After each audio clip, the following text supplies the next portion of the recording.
Hello,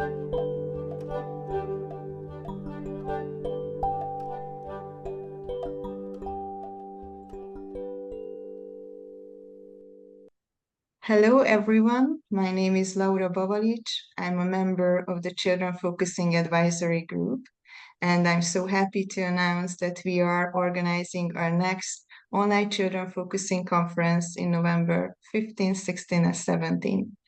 The conference title is Less is More, and here I am with Leonie Stewart. Welcome. It's so happy to see you.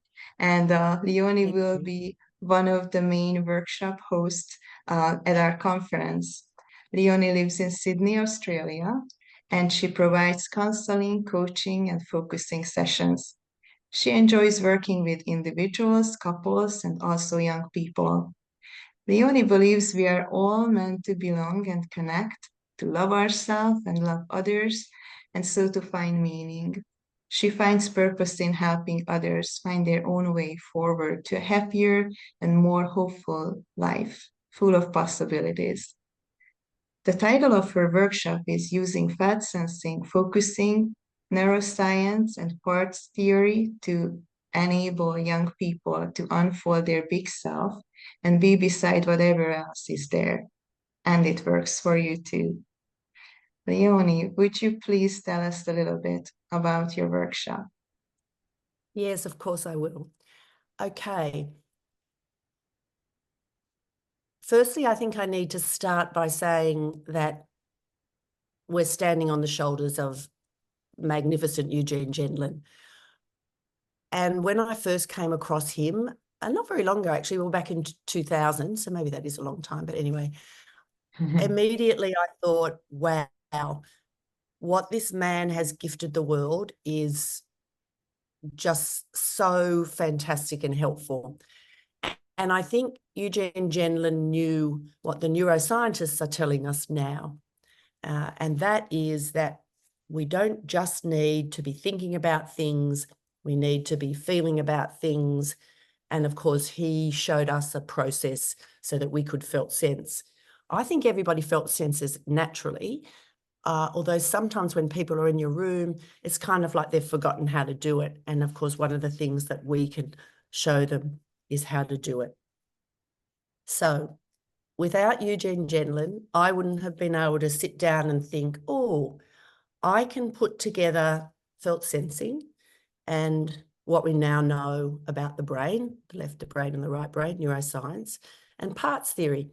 And in fact, focusing does really use parts theory because we're in our big self and we're next to any other part of us, be that a sad part, a disappointed part, an angry part. I'm going to tell you a little story in a minute, a part that wants to vomit. I'm going to tell you a little story about an 8-year-old girl. So as focusers, we understand that. What I discovered is that sometimes people don't know what it feels like to be in their big self, and I've got this way of showing them. So when I say big self, I mean that all-encompassing self. As an adult, we might call that our true self or our higher self or our best self or our authentic self. When I work with children, I just call it their big self. Children are very clever and they're very intuitive and they're very good at feeling, particularly if you just guide them a little bit to get to what I call the underneath. So that story I was going to tell you about last week, I had a little 8-year-old girl. She came into my room because she was refusing to go to school on some days because she kept feeling like she was going to vomit. What we discovered was that the year before, she'd had a teacher who was one of those, unfortunately they still exist, she was probably a good teacher in lots of ways, but she was a sort of yelly, shouty teacher. And it really bothered this little girl. That teacher's she's not in that class anymore. In fact, that teacher isn't even on the classroom anymore, which is good. But she kept refusing, I'm going to vomit. And so her mum came to see me and I just got her to, and I'm going to show you this, to sit in a heart-shaped rope on the floor. I got her to tell me what she's like when she's in her big self. She said things like kind and strong. And anyway, you'll see how this works.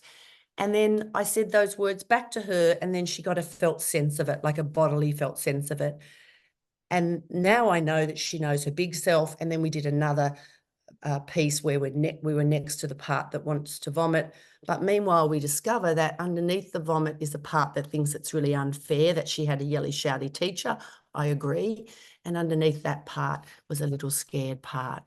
So that's what I would love to show you, because I know it's helped me in my work with children. Well, actually, it's helped me in my own life. I've got grandkids, also helps my little grandchild as well. So I'd love to share it with you. And so if it's something that's interesting to you, that you think would be helpful, then please, I'd love to see you in my workshop. Thank you so much, Leonie, and I'm just so grateful that you are going to join us again at this next conference. And I'm sure this teaser will help many focusers and people who may be new to focusers to sign Yes. up and join us at the conference. Yeah, I Thank you hope so so. much, Leonie. Yeah, and thank you.